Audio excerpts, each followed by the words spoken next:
How to Be a Millionaire by 30, featuring Michael Banovac on this episode of Unlock Your Wealth Today. Your life fully invested.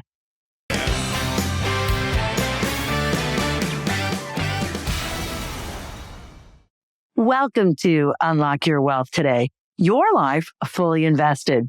I'm your purveyor of prosperity and host, Heather Wagenhals. And today we have a fascinating guest for you young wannabe millionaires and real estate investors out there. Best-selling author and millionaire by 27, Michael Banovac shares his road to wealth before 30.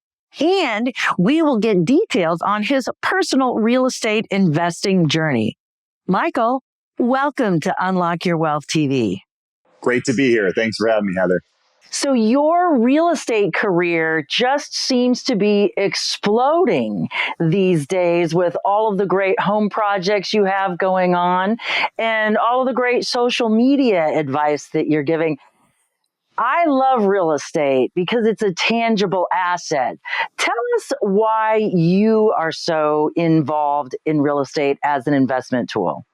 Well, growing up, my mother was an interior designer. She actually managed Robin Stuckey's biggest competitor, which was Christ Furniture Collection out of San Diego and LA.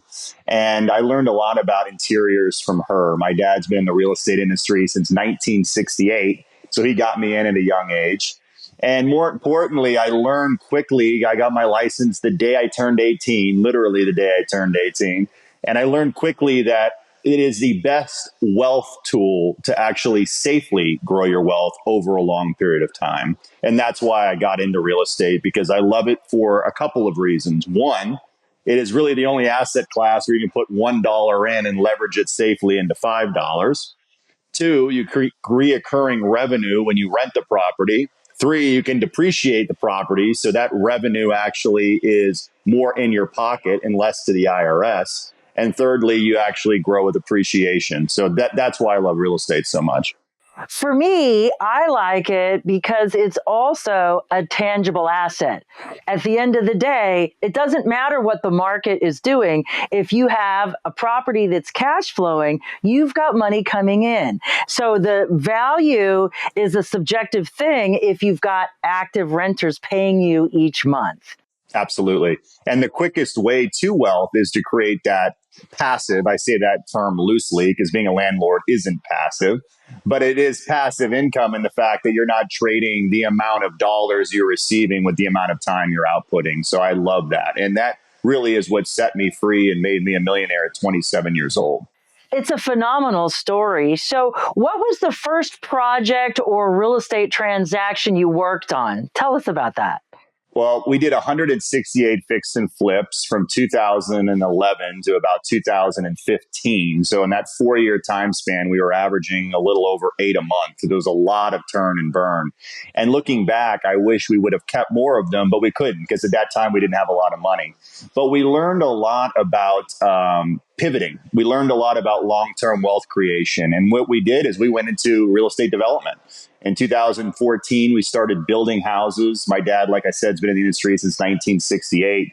And we started building luxury homes in Paradise Valley and really garnered a name for ourselves in the luxury space.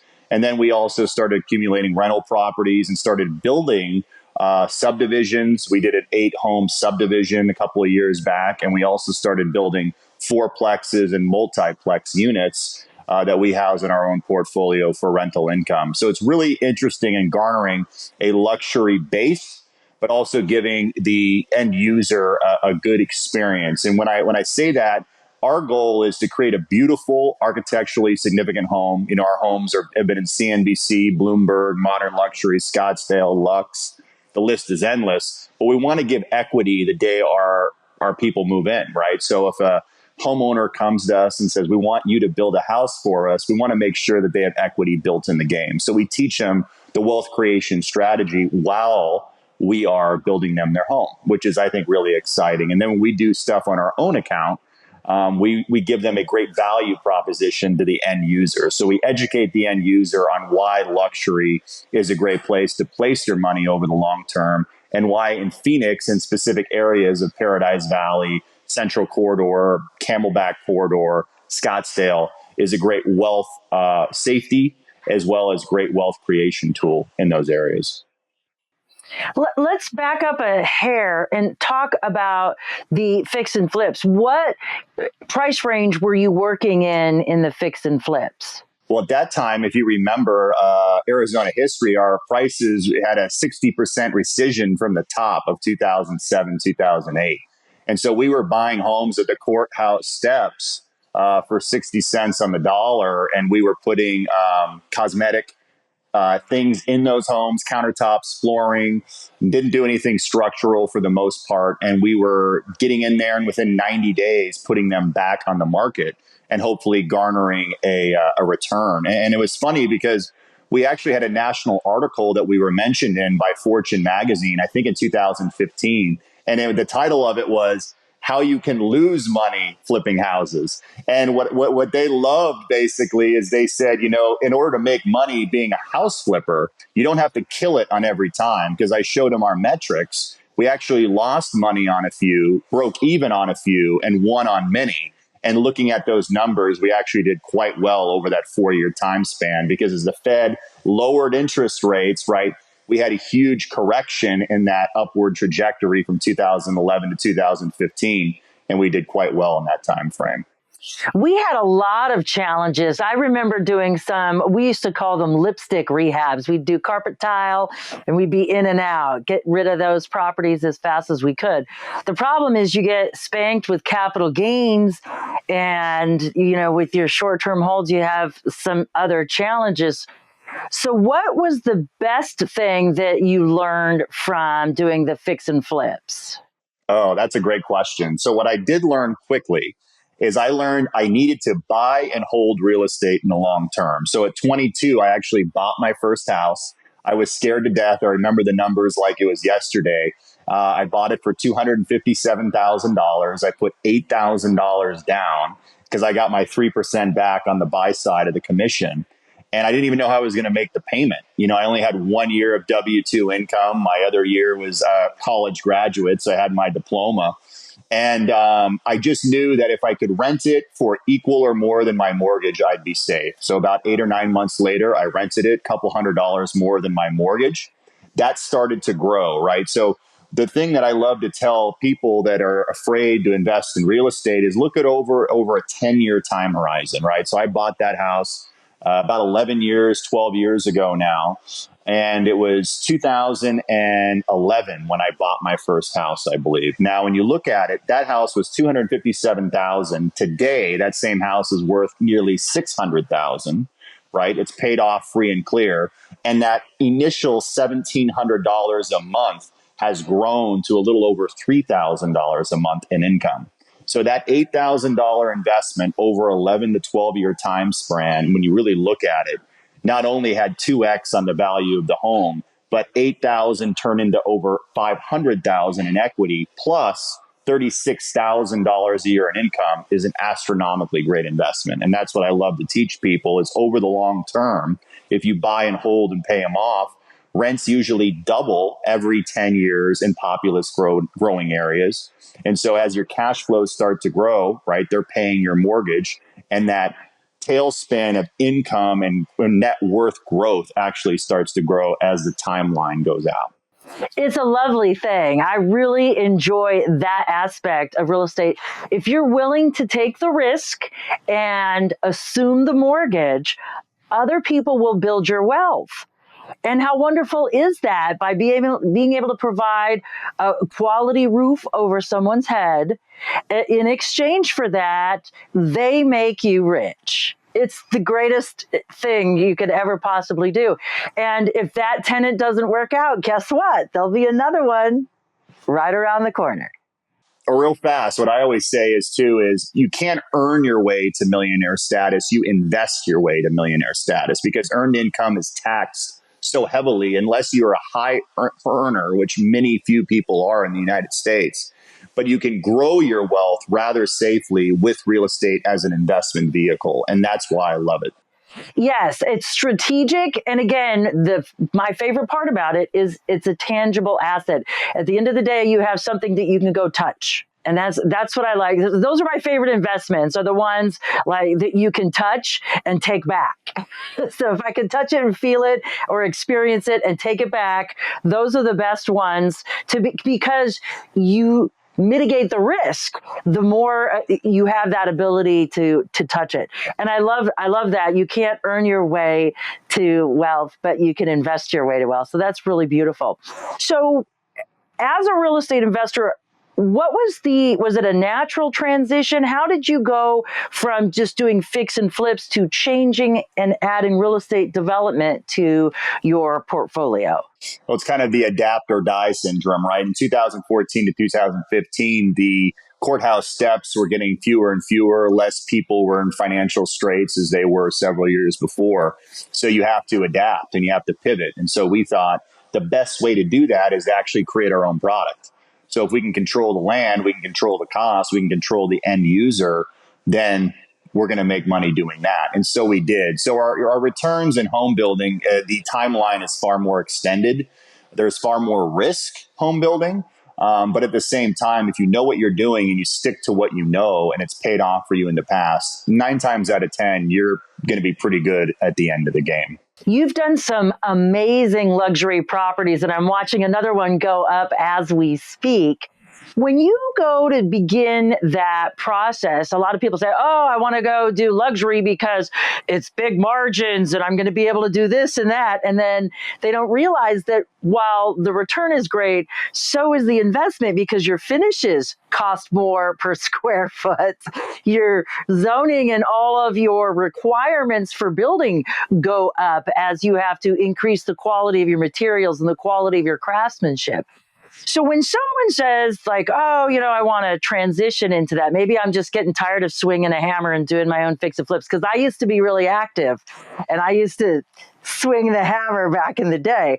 So if somebody wants to transition, what's the first step that they need to take when looking at maybe luxury development or redevelopment? You got to understand your market. You got to understand where the money is. So I believe the riches are with the rich. I always have. You want money, you need to be in a place where people will compensate you for your time. And so for me, when you look at populous growing areas, right, Paradise Valley is the highest per capita income in the state of Arizona. That's why I like it. That's why I live there. And, for me, I like areas where people will pay for quality. When you chase volume as opposed to quality, you're doing more work for less of a payoff. That's the problem. And so you really got to focus on, what do you want your brand to be? First of all, I would say cultivate a personal brand, which you are very good at. And I try to learn the last couple of years myself, because your brand is your calling card, right? If people see you, they understand your personal significance and what you take pride in. And they will also see that you put that into your work. And so that would be the first thing I would do. Get known, right? Best known beats best every time. It's very important. Best known beats best. And so get known, number one. Number two, take quality in your work. Number three, understand where the money is. And number four, create a quality product that a lot of people will want at the end. So how often do you get to turn one of these luxury properties? It depends on how many we were building at the same time. So, a payday might come once every 2 years, 3 years, 4 years, but that's why I have the rentals paying me every month to create that income, right? That's why I'm also a sales agent and sell luxury homes. So you get those pops as well. But see, the thing is in that industry is it may take 3 years to build a $4.5 million house. When you look at permitting, you look at hillside ordinances, you look at framing, you look at finish work. But over that 3 years, you could have $1 million pop or $1.5 million. So it really pays off if you know what you're doing and you're confident in your product. The problem is if that timeline is too long, you can go into a recession and you have a problem. That's why it's really important. You have to buoy your net worth with constant passive assets that pay you monthly. And that's what I always strive to. Like I tell people, if you want to grow your net worth, the first thing that you have to do is control your costs, right?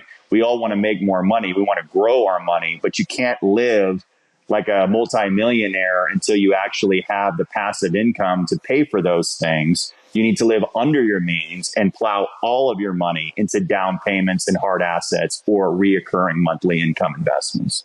And that's what I did for the first 10 years of my career. From 22 to 32, I lived way below my means in one bedroom apartments in smaller places. And I just kept buying houses every 2 to 3 years. And instead of renting them, instead of selling them, I rented them, kept them. And it really accelerated that thing a lot.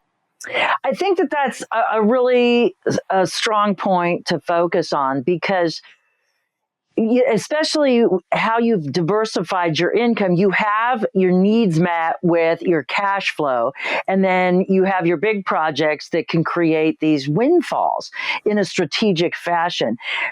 One of the things that I've always observed over the years is folks buy a house to live in, and they think that that's an investment. And I always tell people, no, if you live there, it's not an investment, because you would have to pay to live somewhere, whether it's for a mortgage or for rent somewhere else. You have to pay to put a roof over your head.